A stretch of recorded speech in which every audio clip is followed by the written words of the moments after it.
sitwasyon ngayon dito sa Las Piñas. So, tingnan nyo po, ganito po ang sitwasyon ngayon dito sa Las Piñas, baha-baha na. So, 5 hours ago, ganito siya. Ganito ang sitwasyon ngayon. So, pauwi na kasi kami ngayon. So, titignan natin kung ganito pa rin yung sitwasyon ngayon. Grabe oh. Apaw-apaw.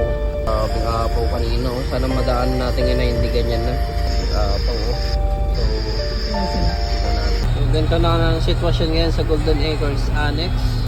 National High School, wala na yung baha.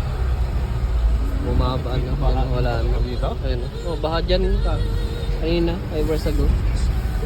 Ayun. Oh, baha dyan kanina. Ayan, dito wala nang tubig. So tingnan natin ngayon dun sa bandang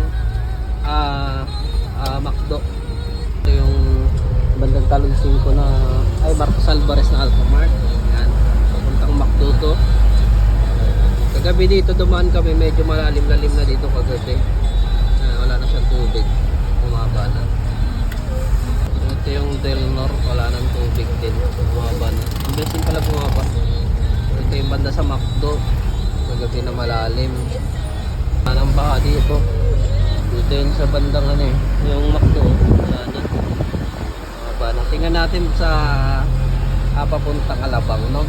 Yung malalim din. Yan, ganito naman po ang sitwasyon dito sa bandang Colors. Mga pansin natin na ayan nga, on the way pa rin yung paggawa ng Maynila.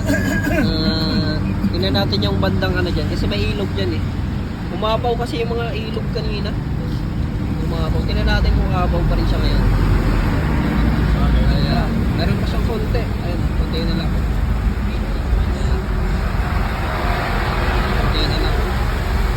Natin yung ilog, yung malalim na. Hindi natin makita, pero nakikita na yun doon. Wala, mababaw na rin. Ayan. So, ganito po ang sitwasyon sa mga gusto pong lumabas. Pwede na po kayo lumabas. Bumaba na po, wala na pong tubig. Ayan. Ito naman dito sa may Alabang, yung papuntang Muntinlupa.